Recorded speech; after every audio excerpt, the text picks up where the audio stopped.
Warahmatullahi wabarakatuh. Pada hari ini kita akan membahas tentang hakikat sholat dan dzikir.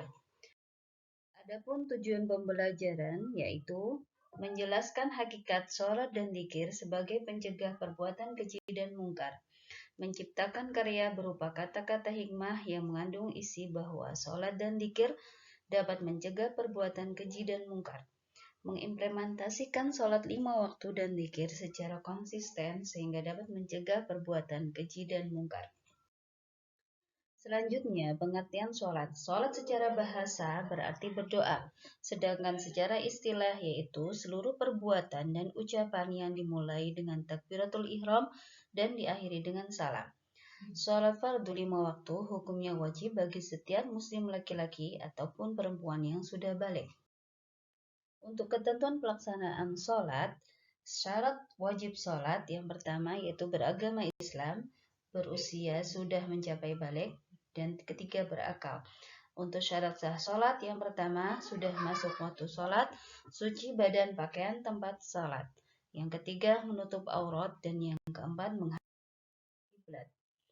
Untuk rukun sholat yaitu yang pertama berdiri jika mampu, takbiratul ihram, membaca surat Al-Fatihah, ruku dengan tumak ninah, i'tidal dengan tumak ninah, sujud dengan tumak ninah, duduk di antara dua sujud dengan tumak ninah, duduk akhir pada tasyahud akhir, membaca tasyahud akhir, membaca salat atas Nabi Muhammad SAW, membaca salam pertama, dan tertib. Ketentuan pelaksanaan sholat. Sunnah sholat yaitu mengangkat kedua tangan saat takbiratul ihram, ruku, bangun dari ruku atau saat berdiri dari tasyahud akhir. Bersedekap yaitu meletakkan tangan kanan di atas tangan kiri, mengarahkan pandangan ke tempat sujud, membaca doa iftitah setelah takbiratul ihram, membaca ta'awudz sebelum basmalah, mengeraskan bacaan pada sholat yang termasuk jahar atau keras, dan melembutkan bacaan pada sholat yang termasuk sir atau lembut. Selanjutnya yaitu membaca lafadz amin setelah membaca surat Al-Fatihah, membaca surah setelah bacaan Al-Fatihah pada 2 rakaat pertama, sunnah bagi makmum mendengarkan bacaan imam, membaca takbir ketika turun dan bangkit selain ketika bangkit dari ruku. Ketika bangkit dari ruku membaca Sami'allahu liman hamid. Selanjutnya sunnah sholat yaitu ketika i'tidal membaca Rabbana lakal hamd, meletakkan dua telapak tangan di atas lutut ketika ruku, membaca tasbih ketika ruku dan sujud, membaca doa ketika duduk di antara dua sujud, duduk iftirash pada semua duduk dalam sholat kecuali duduk akhir, duduk tawaruk atau duduk tasyahud akhir di akhir salat, membaca salam kedua ke kiri. Adapun hal-hal yang membatalkan sholat yaitu berbicara dengan sengaja, banyak melakukan gerakan di luar sholat, berhadas saat melakukan sholat, menempelnya najis badan pakaian dan tempat sholat, terbukanya aurat, mengubah niat, berpaling dari kiblat, makan dan minum ketika sholat, tertawa dan Terus kemudian selanjutnya adalah pengertian tentang salat berjamaah adalah salat yang dilakukan oleh 2 orang atau lebih secara bersamaan. Dalam salat berjamaah satu orang menjadi imam dan yang lainnya menjadi makmum. Salat berjamaah paling sedikit dikerjakan oleh 2 orang. Salat berjamaah hukumnya sunnah muakkad. Sunnah muakkad artinya diutamakan untuk Adapun syarat menjadi imam yaitu beragama Islam, balik dan berakal sehat, paham bacaan dan rukun sholat, tidak sedang menjadi makmum seorang laki-laki apabila makmumnya laki-laki atau perempuan. Imam boleh perempuan asalkan makmumnya semua.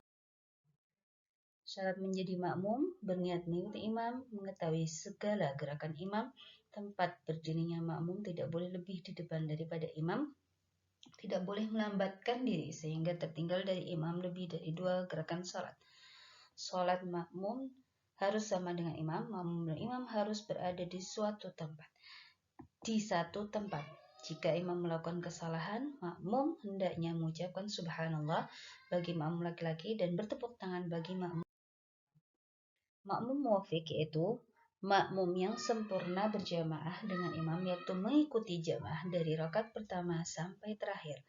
Ada makmum masbuk, yaitu makmum yang tertinggal.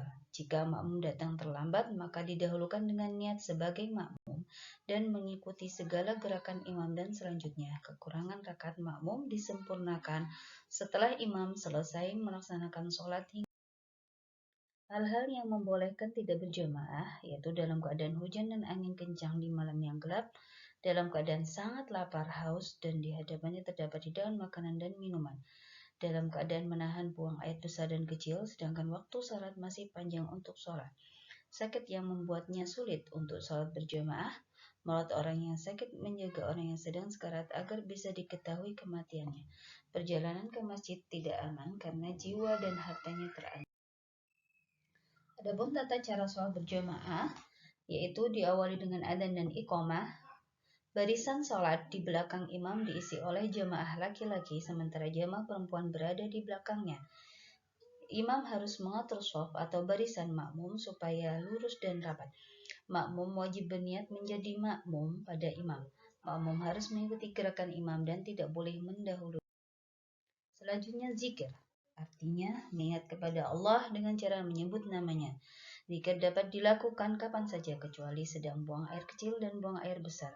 Dengan berzikir, hati kita akan bacaan zikir setelah sholat, membaca istighfar 3 kali, dilanjutkan dengan membaca la ilaha illallah wahdahu syarikalah, lahul mulku wal hamdu yuhyi wa yumiitu wa ala kulli syai'in qadir. Membaca surat Al-Fatihah, Al-Ikhlas, Al-Falaq dan An-Nas. Selanjutnya membaca surat Al-Baqarah ayat 1 sampai. Selanjutnya membaca ayat kursi. Dilanjutkan baca tasbih 33 kali, membaca tahmid 33 kali, membaca takbir 33 kali, dan baca tahlil 3 kali.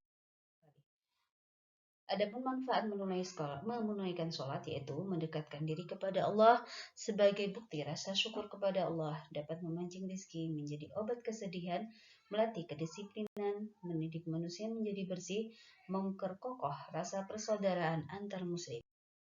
Manfaat zikir: mendapat ampunan dari Allah, senantiasa mensucikan, memuji, mengagungkan, dan mengesahkan Allah.